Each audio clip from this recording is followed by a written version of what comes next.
শহীদ president Ziaur Rahman বীর উত্তম prize money football tournament 2025 এর final খেলা অনুষ্ঠিত হয়েছে। রবিবার বিকেলে শিবগঞ্জ উপজেলার কনসার্ট স্টেডিয়ামে অনুষ্ঠিত এ ফাইনাল ম্যাচে মুখোমুখি হয় গোমস্তাপুর ফুটবল একাদশ ও কনসার্ট আওয়াল এন্টারপ্রাইজ ফুটবল দল। আপনারা সকলেই মাঠ থেকে এক সাইডে চলে যাওয়ার জন্য। ফাইনাল খেলায় কনসার্ট আওয়াল এন্টারপ্রাইজ ফুটবল দল 1-0 গোলে এগিয়ে যায়। অনুষ্ঠানে প্রধান অতিথি হিসেবে উপস্থিত ছিলেন অধ্যাপক আলহাজ শাহজাহান মিয়া। বিশেষ অতিথি ছিলেন আশরাফুল হক ও রশিদুল আলম।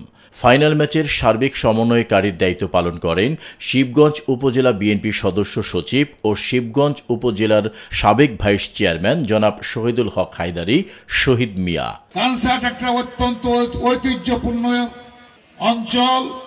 এখানে স্টেডিয়াম যেটা সময় কম, এই যে প্রাচীর আছে, এই স্টেডিয়ামের অনেক ইতিহাস আছে, আপনার এখানকার রাস্তায় শুনে নিন। এটার মাঠ হিসেবে থাকতো না। আপনাদের সবার পক্ষ থেকে আমি এখানকার ফুটবল প্রেমী মানুষের কথায় এটাকে মাঠ এবং এই যেটুকু দেখছেন এখন এই স্টেডিয়াম, সেটাকে ইনশাল্লাহ আমি আন্তরিকভাবে প্রচেষ্টা করে এটা বাস্তবায়ন করেছি।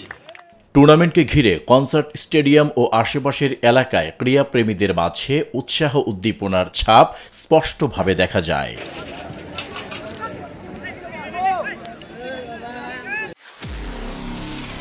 নিরপেক্ষ, সত্য প্রকাশে আপোষহীন।